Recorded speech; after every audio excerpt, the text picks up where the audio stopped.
प्रधानमंत्री नरेंद्र मोदी के स्वतंत्रता दिवस के मौके पर लाल किले की प्राचीर से दिए गए दिमागी नक्सल वाले बयान को लेकर अब सियासी घमासान शुरू हो गया है।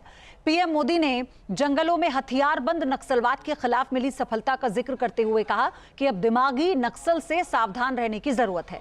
उन्होंने ऐसे तत्वों की पहचान कर उन्हें अलग थलग करने और युवाओं को विकसित भारत के निर्माण की मुख्य धारा से जुड़ने की अपील की। पीएम के इस बयान पर कांग्रेस ने पलटवार किया। जयराम रमेश ने कहा कि 2-3 साल पहले प्रधानमंत्री अपने राजनीतिक विरोधियों को अर्बन नक्सल कहा करते थे। अब प्रधानमंत्री लाल किले से अपने राजनीतिक विरोधियों के लिए दिमागी नक्सल जैसे शब्द का इस्तेमाल कर रहे हैं। यानी अब दिमागी नक्सली को लेकर नया सियासी बवाल शुरू हो गया है। जहां पर कभी नक्सलवादियों की गोलियां चलती थी, जहां पर कभी धरती रक्त रंजित रहा करती थी, आज उसी नक्सल क्षेत्रों में, उसी इलाकों में नक्सल मुक्त होने के कारण विकास, विश्वास और प्रयास का तिरंगा लहरा रहा है। मेरे प्यारे देशवासियों, लेकिन इस चुनौती को हमने कम नहीं आंकना। इस चुनौती से हमें और भी सावधान रहने की जरूरत है। वर्षों तक देश की सत्ता में माओवादी सोच के लोग गलियारों में अपनी जगह बना करके बैठे थे। सरकारी कमेटियों में सलाहकार के रूप में भी ये माओवादी सोच ने नीतियों को प्रभावित किया था। मेरे प्यारे देशवासियों, जंगलों में हमें हथियारी नक्सलों का खात्मा बुलाने में, उस संकट से देश को मुक्त कराने में सफलता मिली है। लेकिन हथियारी नक्सल तो गए, लेकिन दिमागी नक्सल, ये दिमागी नक्सल मौके की तलाश में है। हिंसा, अराजकता के वो रास्ते खोज रहे हैं, समाज को गलत राह पर घसीटने के लिए भांति भांति के दांव कर रहे हैं। इन दिमागी नक्सलियों को पहचानना होगा, इन दिमागी नक्सलियों को आइसोलेट करना होगा और राष्ट्र को विकसित राष्ट्र बनाने की मुख्य धारा की ओर देश की युवा पीढ़ी को जोड़ना होगा।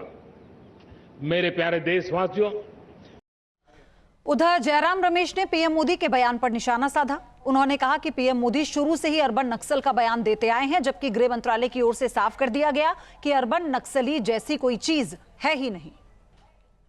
उन्होंने 2-3 साल पहले उन्होंने अपने राजनीतिक विरोधियों को अर्बन नक्सल कहा। तब ये सवाल पूछा गया संसद में कि अर्बन नक्सल की परिभाषा क्या है। गृह मंत्री से जवाब आता है कि अर्बन नक्सल कोई चीज नहीं है, कोई परिभाषा नहीं है। आज प्रधानमंत्री लाल किले से दिमागी नक्सल की भाषा इस्तेमाल करते हैं अपने राजनीतिक विरोधियों को लेकर। बात यह है, हकीकत यह है कि जो मुद्दा अर्बन नक्सल उठाते हैं, जो प्रधानमंत्री के सोच में अर्बन नक्सल है, जो मांग वो उठाते हैं, वो मांग वो स्वीकार करते हैं। कास्ट सेंसस को लेकर उन्होंने कहा था 2 साल पहले कि यह अर्बन नक्सल सोच है, पर ठीक 1 साल पहले उन्होंने घोषणा की कि मोदी सरकार कास्ट सेंसस कराएगी, जनगणना कराएगी, जाति आधारित जनगणना कराएगी। तो पहले जाली दो, अर्बन नक्सल कहो, दिमागी नक्सल कहो, और बाद में जो वो लोग कह रहे हैं अपने राजनीतिक विरोधी, उनको अपनाओ, उनको उनके जो सोच है, उनके जो सलाह है, उनकी जो मांगे हैं, उसको पूरी करो। ये पूरे राजनीतिक भाषण में आज 12 साल के बाद कुछ नई बात नहीं कही। वही बात, वही राग, वही जो दावा करते थे पहले से, वही दावा उन्होंने दोहराया। कांग्रेस नेता पवन खेड़ा ने भी कहा कि पहले भी जिन लोगों को जमीनी नक्सल कहा, उन्हीं किसानों की बात माननी पड़ी। नौजवानों को नक्सल कहा और फिर धर्मेंद्र प्रधान का इस्तीफा लेना पड़ा। पहले तो हाथ पैर मारते हैं, लेकिन बाद में उन्हीं की बात मान लेते हैं। ये लफाजी करते रहते हैं। पहले भी जिनको जमीनी नक्सल कहा, फिर उन्हीं किसानों की बात माननी पड़ी। नौजवानों को नक्सल कहा, फिर धर्मेंद्र प्रधान का इस्तीफा लेना पड़ा। तो पहले तो ये हाथ पांव मारते हैं, नक्सल नक्सल नक्सल, और उसके बाद उनकी बात मान लेते हैं। मेहमानों का परिचय आपसे करवा दूं। शुरुआत चर्चा की हम करेंगे। डॉक्टर कौशल कांत मिश्रा हैं, प्रवक्ता हैं भारतीय जनता पार्टी के, और बाकी पार्टी का पक्ष रखने के लिए भी मेहमान जुड़ेंगे हमारे साथ। लेकिन कौशल कांत मिश्रा, मैं चाहती हूं आप इसे डिकोड करें। प्रधानमंत्री जब दिमागी नक्सली का जिक्र करते हैं, नक्सलवाद का जिक्र करते हैं, तो वो किस ओर इशारा कर रहे हैं? क्या है इसका मतलब? पयोधी जी, दिमागी नक्सल आप यूं समझिए कि वो लोग जो डायरेक्टली नहीं एंटी नेशनल एक्टिविटीज में इन्वॉल्व होते, वो वाइट कॉलर जॉब वाले लोग होते हैं और वो देश विरोधी एक्टिविटी करते हैं, देश को ग्रेजुअली कमज़ोर करने की कोशिश करते हैं। वो लोग जो ज़मीनी नक्सल का सपोर्ट करते रहते थे दिल्ली में बैठ करके, आपने देखा होगा कि जब भी किसी नक्सल के पहले, आज से कुछ साल पहले, अब तो नक्सल खत्म हो चुके हैं ज़मीनी तौर पे, उनका नारा होता था पशुपति से तिरुपति तक रेड कॉरिडोर बना देंगे। ये क्या हवाई बात थी पयोधी जी? रेड कॉरिडोर आज की बात नहीं है। रेड कॉरिडोर तो कांग्रेस के जमाने से चला आ रहा है।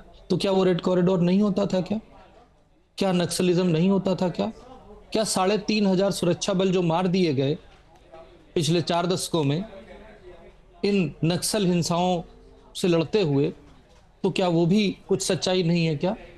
तो वो जो जमीनी रूप पे जो लोग काम करते हैं, उनका जो ऊपर बैठ के व्हाइट कॉलर के लोग जो सपोर्ट करते हैं, उनको अर्बन नक्सल कहते हैं, और उनकी इस दिमागी सोच को दिमागी नक्सल कहते हैं।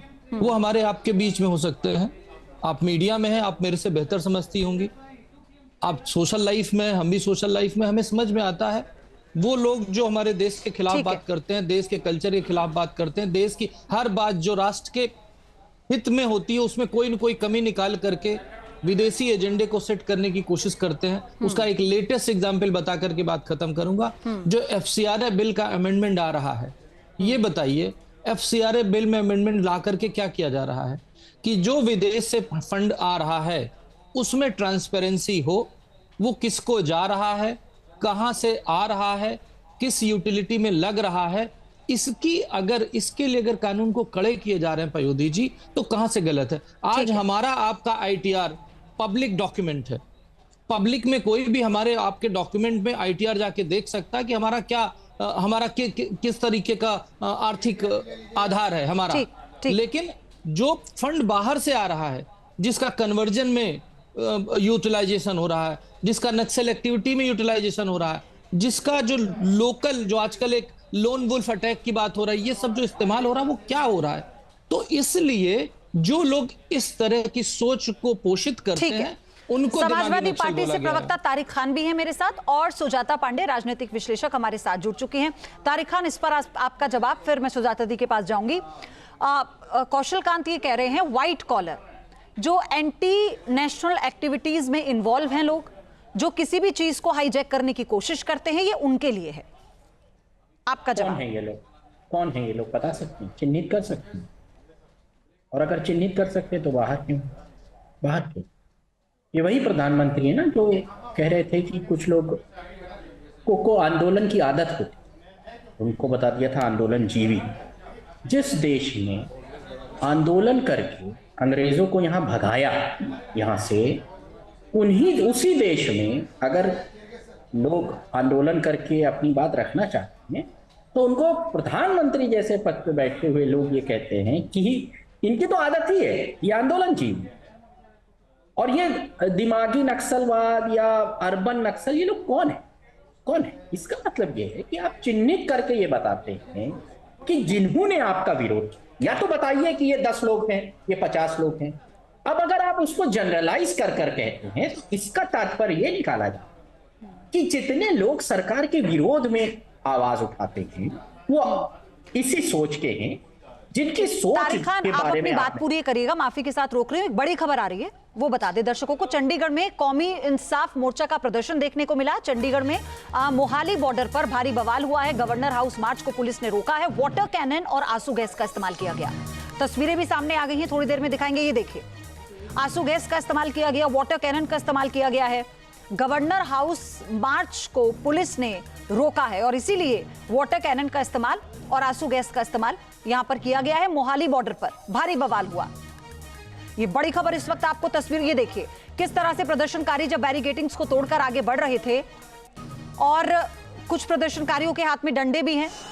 आप तस्वीरें देख रहे हैं और बैरिकेडिंग के इस पार पुलिस ने बहुत शार्प वाटर कैनन का इस्तेमाल किया, जिसमें प्रदर्शनकारियों को पीछे करने की कोशिश की गई है। चंडीगढ़ में कौमी इंसाफ मोर्चा का यह प्रदर्शन है। मोहाली बॉर्डर पर भारी बवाल की तस्वीरें इस वक्त दिखा रहे हैं, गवर्नर हाउस तक। अनमोल गुलाटी है मेरे सहयोगी, ज्यादा जानकारी देंगे, चंडीगढ़ से हमारे साथ है। अनमोल, जरा बताइए इस वक्त क्या हालात है वहां पर? तस्वीरें बता रही हैं कि हालात काबू में करने की कोशिश की जा रही है।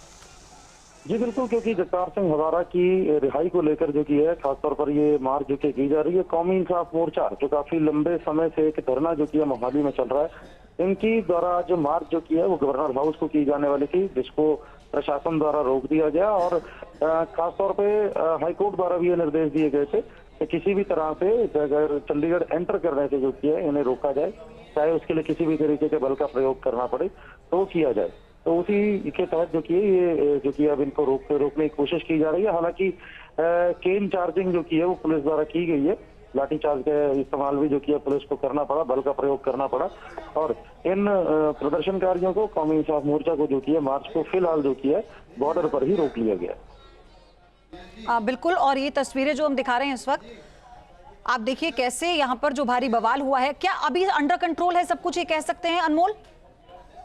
क्योंकि पहले ये मार्च जो किया की जा रही थी, पुलिस द्वारा जो किया बैरिकेडिंग करके और बल का प्रयोग करके जो किया रोक लिया गया। और फिलहाल जो किया स्थिति जो किया वो कंट्रोल। चलिए ठीक है, आपसे और जानकारी लेंगे, धन्यवाद आपका। लेकिन ये तस्वीरें बता रही हैं कि जो प्रदर्शनकारी हैं वो बैरिकेडिंग्स को तोड़कर जिस तरह से आगे बढ़ रहे थे और उसके बाद फिर इन्हें रोका गया है। चलिए वापस अपनी चर्चा पर लौटते हैं। तारिक खान अपनी बात पूरी कीजिए, और यश श्रीवास्तव भी हमारे साथ जुड़ चुके हैं कांग्रेस का पक्ष रखने के लिए। तारिक खान जी, तो अब ऐसी सोच जो आपकी बातों का विरोध करती है, क्योंकि हिंदुस्तान आगे बढ़ा है, क्योंकि सभी सोच को यहाँ पर जगह दी। आप सोचिए, जब हम आजाद हुए थे तो आरएसएस को भी जगह दी, श्यामा प्रसाद मुखर्जी को भी मंत्री बनाया गया था, मंत्रालय में लिया गया। इस सोच के साथ हमने भारत को आगे बढ़ाया। अब अगर आपके विरोध में कहीं से कोई आवाज उठ जाती है तो आप उसको तुरंत देश विरोधी साबित करने लग जाते हैं। अगर यही होता तो अटल बिहारी वाजपेयी, लालकृष्ण आडवाणी,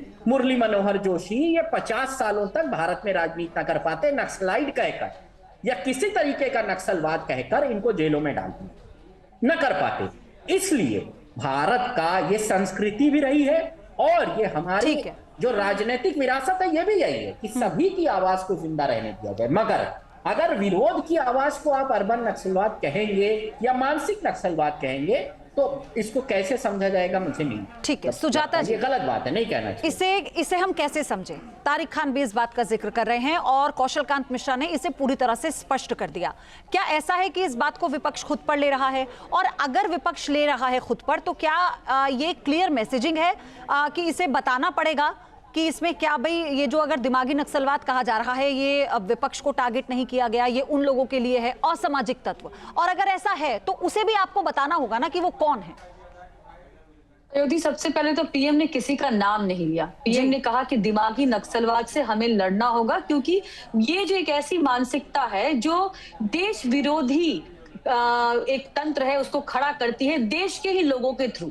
और हमको पता है, हम इतना तो मासूम कोई भी नहीं है इस पैनल में, हमको पता नहीं हो कि इस देश में नक्सलवाद कैसे फला फूला, उसको किस तरह से पालित पोषित किया गया, कहां से कौन से ऐसे लोग थे जो इन्होंने फंडिंग ली, कभी पर्यावरण के नाम पे, कभी नर्मदा के नाम पे, और वो फंडिंग का कैसे इस्तेमाल हुआ, किस तरह से इंडिया के न्यूक्लियर प्रोजेक्ट्स को रोकने की पूरी कोशिश हुई। और कांग्रेस के खुद के सरकार ने माना कि ऐसे लोग जो है विदेशी फंडिंग लेके देश के का जो डेवलपमेंट है उसमें वो एक अवरोध पैदा कर रहे हैं। प्रधानमंत्री ने कहीं किसी के लिए नहीं कहा, ना ये कहा कि विपक्ष के लिए है, ना ये कहा कि विरोधी के लिए है, और ना ही किसी तरह से उसको जेनजी से जोड़ा। उन्होंने कहा कि ऐसा खतरा है और ये खतरा हम सबके सामने है।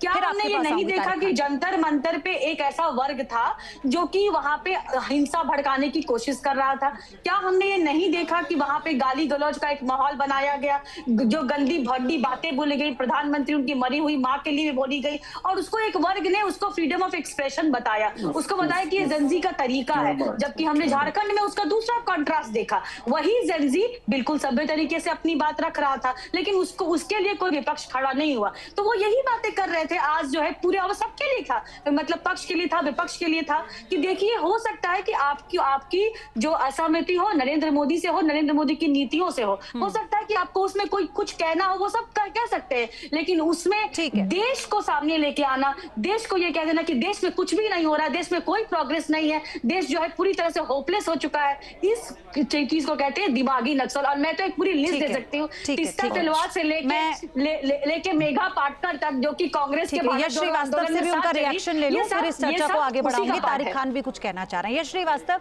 क्या वाकई ऐसा है कि इसको किसी का जिक्र तो किया नहीं प्रधानमंत्री ने, ना किसी पार्टी को लेकर कहा, ना किसी व्यक्ति विशेष को लेकर कहा, युवाओं से कहा कि ऐसी मानसिकता से आप बचें, सिर्फ इस बात का जिक्र किया?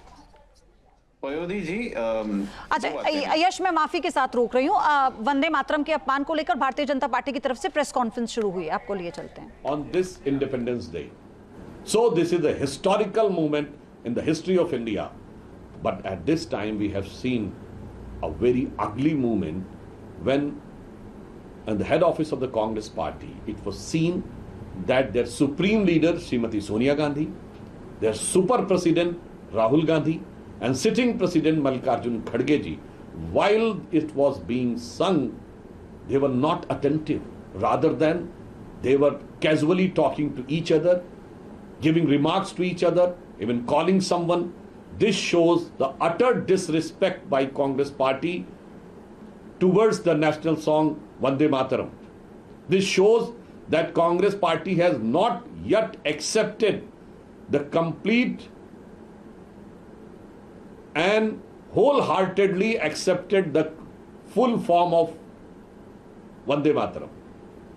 So we strongly condemn this deplorable act of the top leadership of Congress party, and we urge an apology from the Congress party and a clarification from there for their this peculiar and deplorable act. And if they do not do so, this shows that their true faith and allegiance to the Constitution, their dedication to the nation, and their respect towards the freedom fight is under suspicion and under the grave question.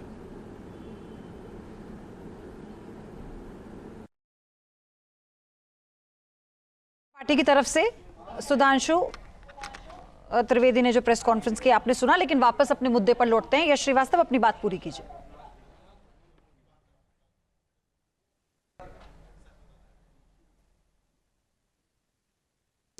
Yash Srivastava, unmute करना होगा आपको, आवाज नहीं मिल पा रही है आपकी। क्या अब मेरी आवाज आ रही है? जी जी, अपनी बात कीजिए। जी, तो आपके इस सवाल के कई डायमेंशंस हैं और राजनीतिक विश्लेषण डायमेंशंस हैं। हम कोशिश करते हैं कि सबको कवर कर पाए। तो अगर देश में जो नीतियां वर्तमान में हैं उनको क्रिटिसाइज करना अगर मानसिक नक्सलवाद है, तो दूसरे देश में जाकर ये कोई देश है, ये कोई लोग हैं, चलो छोड़ो यार कुछ नहीं होगा, ऐसा कहने को क्या कहा जाए, पहले तो ये पूछा जाना चाहिए। दूसरी बात, कल बीजेपी आरएसएस वालों ने विभाजन विभीषिका दिवस मनाया था, यानी बंटवारे को याद कर करके बैठ के रोए थे। बहुत ही विडंबना की बात है, और मैं ये बात कोई व्यंग से नहीं कह रहा हूं, मुझे बड़ा अचरज है इस बात का कि आमतौर पर बीजेपी आरएसएस वाले एक खास धर्म के लोगों से थोड़ा सा दूर रहते हैं, उनसे विरोध रखते हैं, लेकिन पूरी प्रेरणाएं उनसे ही लेते हैं। अब उस धर्म में एक दिन मनाया जाता है जिस दिन वो खुशी नहीं मनाते, लेकिन उस दिन को वो याद रखते हैं। उसी तर्ज पे ये बंटवारे के नाम पे रोते रहते हैं। अरे भाई 80 साल हो गया है, हमें बंटवारे के दुख को भूल के अब आगे के बारे में और वर्तमान के बारे में सोचना चाहिए। आज इनके पास कोई अपनी समस्या लेके जाए, उसको तो ये आतंकवादी कह के भगा देते हैं लठ मार के, और ये रोते रहते हैं 80 साल पुराने बंटवारे पे। दूसरी बात, हमें अगर कोई ज्ञान देगा तो ये बताइए, ये प्रधानमंत्री ने तिरंगा उर्दू में पहना है या ये आयरलैंड का झंडा लेके खड़े हो गए प्रधानमंत्री? क्या ऐसी लापरवाही के लिए प्रधानमंत्री की कोई जवाबदेही नहीं होनी चाहिए? मेरे हिसाब से तो होनी चाहिए। तो ये चाहे जिसको बैठा के जो ज्ञान दिया जा रहा है, और प्रधानमंत्री खुद व्हाट्सएप अंकल की तरह जैसे कोई फुर्सत में 8-10 बच्चों को इकट्ठा करके बैठ गए वो कहानी सुनाने, ये कौन सी बात है मानसिक नक्सलवाद? अरे भाई 3-4 बार तो आपके गृह मंत्री दावा कर चुके हैं, वही गृह मंत्री जो संसद में नहीं आ रहे, वही दावा कर चुके हैं कि हम 3-4 बार नक्सलवाद खत्म कर चुके हैं। तो फिर आप क्यों परेशान हो रहे हो मानसिक नक्सलवाद के लिए? आपका कोई विरोध कर रहा है तो वो नक्सलवादी है। आप बम की फैक्ट्री बनाओ, ये आप ही से जुड़े हुए लोग निकल के बनाए, आप उल्टी सीधी हरकतें करो, आप हिंदू मुसलमान करो। और बम की फैक्ट्री में सोच समझ के बोल रहा हूं, मैं उस आदमी का नाम भी याद रखता हूं, यशवंत नाम है उस व्यक्ति का, महाराष्ट्र में से निकले हुए व्यक्ति हैं, एक्स बेनामी संगठन से एसोसिएटेड। उन्होंने बताया है कि बम की फैक्ट्रियां भी लगाई हैं लोगों ने, वही लोग जो हिंदू मुस्लिम करते हैं, वही लोग जो नफरत पैडल करते हैं। तो 15 अगस्त के दिन सुजाता जी इस पर अपना जवाब देना चाह रही हैं। 15 अगस्त के दिन हमको सिर्फ जय जय जय जय जय जय करना है तो वो नहीं हो पाएगा। ठीक है, आपके आरोपों का और आपके सवालों का जवाब लेती हूँ, फिर मेरा एक काउंटर है आपसे यश, फिर वो मैं पूछूंगी। सुजाता जी। पयोधी, नक्सलवाद जो है ना वो कोई ऐसी सिर्फ एक जो बंदूक लेके जंगलों में खड़े हुए लोग नहीं होते, वो एक आइडियोलॉजी होती है, वो सोच होती है जो अपने लोगों को अपने देश के खिलाफ खड़े करती है, जो हिंसा को बिल्कुल नॉर्मलाइज कर देती है। वो कहती है कि लॉ को कोई सब कुछ कानून अपने हाथ में ले लो, संविधान को फाड़ के फेंक दो। ये होता है नक्सलवाद, और ये दिमागी नक्सलवाद, इंटेलेक्चुअल। यश, मैं आपके बीच बिल्कुल नहीं बोली, हैव लिटिल डिसेंसी। नहीं, मैं पूछ रहा हूँ, मैं बीच में नहीं बोल रहा, मैं पूछ रहा हूँ। जैसे कि राहुल गांधी जब वो कल मंच पे इटली की प्रधानमंत्री पे एक अभद्र टिप्पणी करते हैं और कहते हैं कि I have not got there yet, जैसे कि राहुल गांधी, जैसे कि संदीप दीक्षित, जैसे कि दिग्विजय सिंह, जब वो कहते हैं महिलाओं को कि पंचमाल है, जब आपके कमलनाथ जब कहते हैं कि 100% बढ़िया माल है, तो ऐसे लोग जो होते हैं नक्सलवादी होते हैं। और ये भी शरण सिंह, कुलभूषण सेंगर, प्रज्वल रेवन्ना जिसकी जेल में मोबाइल निकल रहे हैं। यश, एक बात सबसे पहले तो आप समझिए, आप नहीं, मैं आपके बीच में नहीं बोली, मैं आप करके बात कर रहा हूँ, आप मेरा नाम ले रही हैं, हमारे बीच में कोई एसोसिएशन नहीं है, लेकिन मैं आपको पूरी विनम्रता से बता रहा हूँ, हो भी नहीं सकता दिमागी नक्सल और एक नेशनलिस्ट के बीच में कभी कोई नक्सल कोई तरह का किसी तरह का एसोसिएशन नहीं हो सकता। लेकिन मैं आपको बताती हूँ, नक्सलवाद अगर आप मुझे दिमागी नक्सल कह रही हैं तो मैं आपको कहीं पर बुला के बाकायदा कानूनन पूछ सकता हूँ कि आप किस हिसाब से कह रही हैं। आप कौन होती है मुझे दिमागी नक्सल कहने वाली? कॉमन सेंस की दुश्मन है आप, समझी? उनके तार कांग्रेस से जुड़े थे। तीसरा सलवार के लिए रात में किसने कोर्ट के दरवाजे खुलाए, ये सबको पता है। फंड का इस्तेमाल कैसे किया गया ये भी सबको पता है। मेघा पाटकर कैसे फंड का इस्तेमाल कर रही थी नर्मदा बचाओ आंदोलन के नाम पे, पूरा का पूरा नक्सली। लेकिन सुजाता पांडे, लेकिन वही तो फिर मैंने कहा ना, जहां से शुरुआत की थी, हमें डिफरेंशिएट तो करना होगा। देखिए, प्रधानमंत्री ने किसी का नाम तो नहीं लिया, किसी पार्टी का नाम नहीं लिया, किसी व्यक्ति का नाम नहीं लिया, लेकिन हमें ये तो बताना होगा ना, अगर प्रधानमंत्री कहते हैं कि युवाओं को ऐसी मानसिकता से बचना है, उन्होंने युवाओं को लेकर कहा। यश श्रीवास्तव, छोटा सा जवाब, कौशलकांत मिश्रा और तारिक खान भी हाथ उठा रहे हैं, तो मुझे उनके पास जाना है। इस पे अपना काउंटर छोटा सा रखिएगा प्लीज। पयोधी जी, मैं पता नहीं, अभी कुछ देर पहले थोड़ा सा लैग आ रहा था, मेरा फ्रेम स्लो चल रहा था। सुजाता जी नहीं, आपकी आवाज एकदम ठीक आ रही है, आप दिखाई भी एकदम ठीक दे रहे हैं। ओके। तो सुजाता जी ने जो अभी बात कही, नेशनलिस्ट और अर्बन नक्सल, वो मानसिक नक्सल का कोई एसोसिएशन नहीं हो सकता, उससे मुझे पता चल गया कि ये कहां से राजनीतिक विश्लेषक बन के बैठी हैं। ये मैं आपको नहीं सुना रहा हूं, ये मैं इस प्रोग्राम को देखने वाले हर व्यूअर को बता रहा हूं। कॉमन सेंस से दुश्मनी करने वाले इसी तरीके से परेशान हो रहे हैं और अब इनका चैप्टर खत्म है। गाली गलौज करते हैं और ये अपनी संस्कृति और अपने संस्कार खुद डिस्प्ले करते हैं, जैसे कि राहुल गांधी ये संस्कार का रोना लेके ना व्हाट्सएप अंकल के पास बैठ गए जाके। संस्कार का रोना तो कल आप लोग मुद्दे पर रहिए, दुनिया को दिख गया दोनों। एक सुजाता जी से बेइज्जती की गई और वही आप लोग मुद्दे पर रहिए। मेरा सवाल सिर्फ इतना था। ठीक है, तारिक खान, फिर कौशल जी आपके पास आ रही हूँ, आप सबका एक साथ आप जवाब दीजिएगा। तारिक खान जो कह रहे हैं वो भी, और जो अभी यश कह रहे थे वो भी। तारिक खान, लेकिन ये बात भी तो है ना कि हमें देखना होगा, अभी तक जितने भी कई शहरों में, देश की राजधानी में भी जो दंगे हुए, उसमें भी जो रिपोर्ट आई, उसमें असामाजिक तत्वों की संलिप्तता दिखाई दी। वो लोग जो मुंह पर कपड़ा ढककर आते हैं, वो लोग जो पत्थर भर के आते हैं, वो लोग जो माहौल को तनावपूर्ण करते हैं, पब्लिक प्रॉपर्टी को नुकसान पहुंचाते हैं, क्या उन लोगों को कैटेगराइज नहीं किया जा सकता? क्या उनसे युवाओं को सेफ रहने का संदेश देश के प्रधानमंत्री नहीं दे सकते?